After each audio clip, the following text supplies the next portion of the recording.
নমস্কার, আমার লিপি কথা চ্যানেলে সবাইকে স্বাগত। আজ আমি একটি গুরুত্বপূর্ণ রোগ অ্যালজাইমার, যেটি প্রধানত বয়স্কদের ক্ষেত্রেই দেখা যায়, সে সম্পর্কে একটু আলোচনা করব। 1907 খ্রিস্টাব্দে বিজ্ঞানী অ্যালাইস অ্যালজাইমার এই রোগটি আবিষ্কার করেন। তার নাম অনুসারেই এই রোগের নাম হয়েছিল অ্যালজাইমার।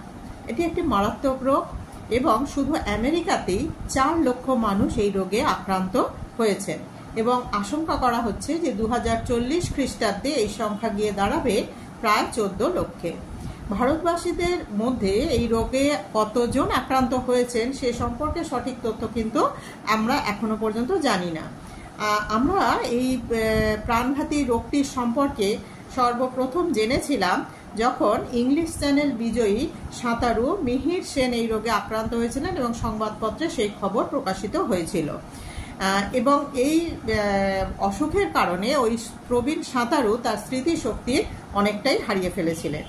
এই রোগের লক্ষণগুলো হচ্ছে স্মৃতিশক্তি বিলোপ হয়ে যাওয়া, হাঁটা চলা করতে না পারা, নিত্য নৈমিত্তিক যে দৈনন্দিন কার্যাবলী অর্থাৎ খাওয়া দাওয়া করা, মলত্যাগ করা, মানুষের সাথে সংযোগ রক্ষা করে তার পরিবেশের সাথে সামঞ্জস্য বিধান করে চলতে না পারা, সঠিকভাবে আচরণ করতে না পারা, কোনো কিছু শেখার ক্ষমতা লোপ পাওয়া ইত্যাদি।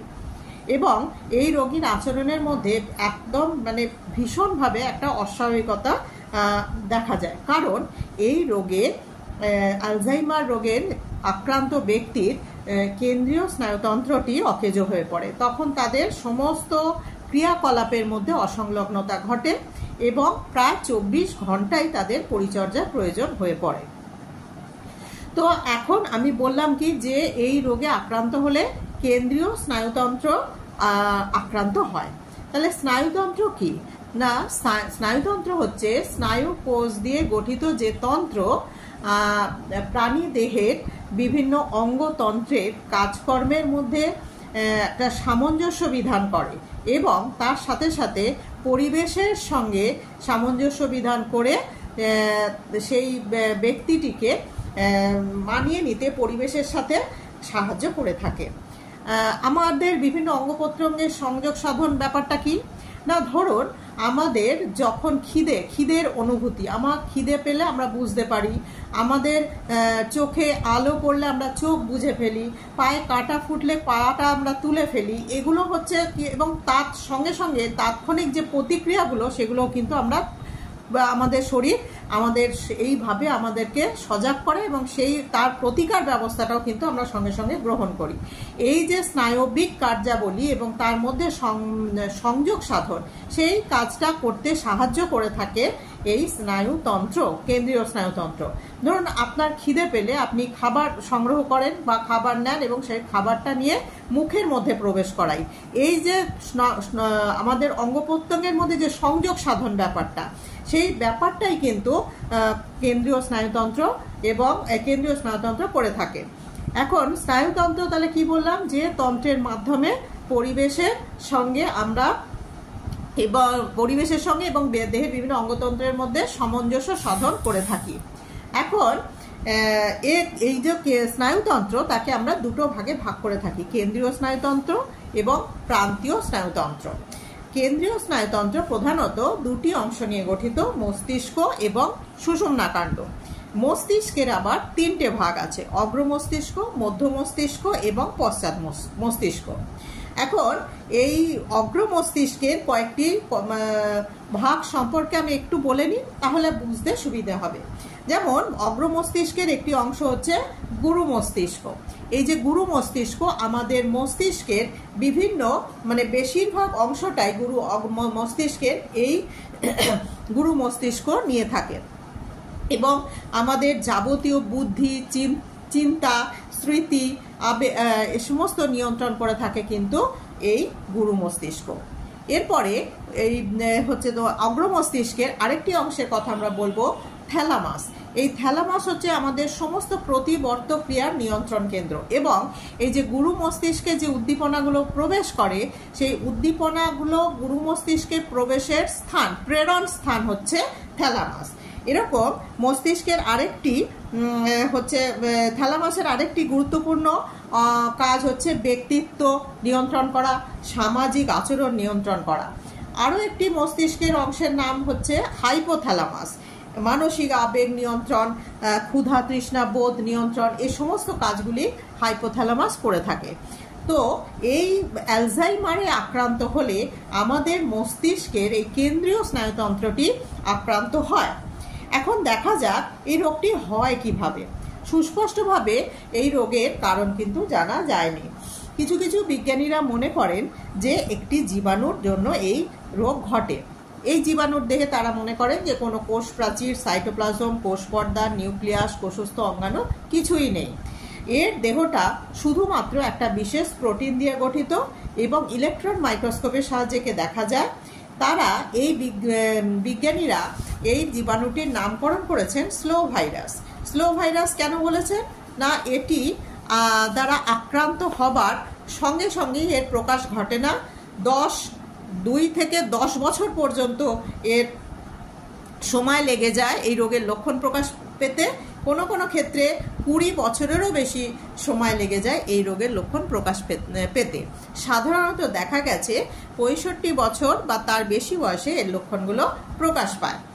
এখন স্লো ভাইরাস বলা হলেও এরা আদপেই কিন্তু ভাইরাস নয়, কারণ ভাইরাসে আমরা জানি কি থাকে, ডিএনএ অর্থাৎ ডি অক্সি রাইবোনিউক্লিক অ্যাসিড অথবা আরএনএ বা রাইবোনিউক্লিক অ্যাসিড অর্থাৎ যে কোনো একটা নিউক্লিক অ্যাসিড থাকে। কিন্তু এখানে এই অ্যালজাইমার রোগের জীবাণুর মধ্যে কোনো নিউক্লিক অ্যাসিডেরই সন্ধান পাওয়া যায় না। কিন্তু এখানে কি হয়, এই রোগে আক্রান্ত হলে এই নিউক্লিয়েজ নামক একটি নিউক্লিক অ্যাসিড বিনষ্টকারী একটি এনজাইম বা উৎসেচকের সন্ধান পাওয়া যায় এবং তার ফলে কি হয় না, এই রোগের প্রকাশ ঘটে। এবং বেশিরভাগ বিজ্ঞানী কিন্তু মনে করে থাকেন যে এই জীবাণুর মধ্যে কোনো নিউক্লিক অ্যাসিড নেই। অপর একদল বিজ্ঞানী আবার মনে করেন যে না, এটা একটা জিন ঘটিত রোগ, কোনো জীবাণু ঘটিত রোগ নয়। এখন আমরা তো জানি যে মানুষের দেহের সমস্ত বৈশিষ্ট্যই নিয়ন্ত্রিত হয় জিন দিয়ে। এই বিজ্ঞানীদের মতে কোষীয় প্রিয়ন প্রোটিন নামে এক ধরনের প্রোটিন স্বাভাবিকভাবে মানবদেহে উৎপন্ন হয়। কিন্তু প্রোটিন সৃষ্টিকারী জিনটি যদি কোনোভাবে পরিবর্তিত হয়ে যায় তখন সেটি মানবদেহে অন্য আর এক ধরনের প্রোটিন তৈরি করতে আরম্ভ করে। ওই প্রোটিন কণাগুলোই তখন দণ্ডাকার আকার ধারণ করে এবং তারা একত্রিত হয় এবং তখন তাদের এই ইলেকট্রন মাইক্রোস্কোপে দেখলে এই দণ্ডাকার কণা রূপে দেখতে পাওয়া যায়। তাহলে আমরা কি দেখছি যে এই রোগের কারণ এবং তার সংক্রমণ ঘটানোর পদ্ধতি নিয়ে বিজ্ঞানীদের মধ্যেও যথেষ্ট মতপার্থক্য আছে। 1930 খ্রিস্টাব্দে একটি রাসায়নিক পদার্থ আবিষ্কৃত হয়েছে যাকে সাধারণভাবে বলা হয় ট্যাক্রিন এবং দেখা গেছে বিভিন্ন পরীক্ষা নিরীক্ষার মাধ্যমে যে অ্যালজাইমার নিরাময়ের ক্ষেত্রে এই ট্যাক্রিন কার্যকরী ওষুধ বলে প্রমাণিত হয়েছে। অ্যালজাইমার রোগের ফলে মানব দেহে কি হয় না, অ্যাসিটাইলকোলিন এস্টারেজ নামক একটি উৎসেচক অধিক মাত্রায় সৃষ্টি হতে দেখা গেছে যেটা অ্যাসিটাইলকোলিনকে বিনষ্ট করে। এবার প্রশ্ন হতে পারে যে অ্যাসিটাইলকোলিন কি? অ্যাসিটাইলকোলিন হচ্ছে দুটো নার্ভ কোষ যাদেরকে আমরা নিউরন বলি, সেই নিউরনের সংযোগ স্থলে অবস্থিত যে অংশটি সেই জায়গাটাকে বলা হয় প্রান্ত সন্নিকর্ষ বা সাইন্যাপস। এই সাইন্যাপসের মধ্যে দিয়ে একটা নার্ভের একটা স্নায়ুকোষের থেকে উদ্দীপনা পরবর্তী স্নায়ুকোষে বয়ে নিয়ে যায়, যে উদ্দীপনার যে বয়ে নিয়ে যায় যে রাসায়নিক পদার্থটি তার নাম হচ্ছে অ্যাসিটাইলকোলিন। এবার এই যে অ্যালজাইমার রোগের ফলে অ্যাসিটাইলকোলিন এস্টারেজ নামে যে উৎসেচকটা তৈরি হয় সে কি করে, ওই অ্যাসিটাইলকোলিনকে বিনষ্ট করে দেয়। তার ফলে কি হয়, একটা নার্ভ কোষ থেকে আর একটা নার্ভ কোষের মধ্যে সমন্বয়কারী হিসেবে অবস্থিত এই অ্যাসিটাইলকোলিন নামক রাসায়নিক পদার্থটিকে নষ্ট করে দেওয়ার ফলে উদ্দীপনাটা একটা স্নায়ুকোষ থেকে আর একটা কোষে যেতে পারে না। তার ফলে সংবাদ বা অনুভূতি স্থানান্তরণ সম্পূর্ণরূপে বন্ধ হয়ে যায় এবং সমগ্র স্নায়ুতন্ত্রটা, কেন্দ্রীয় স্নায়ুতন্ত্রে বিশেষ করে অকেজো হয়ে পড়ে এবং তখন এই রোগের লক্ষণগুলো অর্থাৎ স্মৃতিশক্তি বিলোপ, আচরণের অস্বাভাবিকতা এগুলো দেখা যায়। কিন্তু ট্যাক্রিন নামের ওই ওষুধটা খাওয়ালে কি হয়, অ্যাসিটাইলকোলিন এস্টারেজ উৎসেচকটিকে সে নিয়ন্ত্রণ করে, ফলে অ্যাসিটাইলকোলিনের স্বাভাবিক ক্রিয়া বজায় থাকে। এইভাবে অ্যালজাইমার রোগের হাত থেকে রেহাই পাওয়া যায়। তবে এই ট্যাক্রিন নামক ওষুধটির কিছু ব্যবহারের কিছু কুফলও আছে এবং সেই কুফলটা হচ্ছে কি না, এর ফলে যকৃতের কিছুটা ক্ষতি হয়। তবে বিজ্ঞানীরা এই ট্যাক্রিনের কুফল কিভাবে দূর করা যায় তার জন্য যথাসাধ্য চেষ্টা করছেন।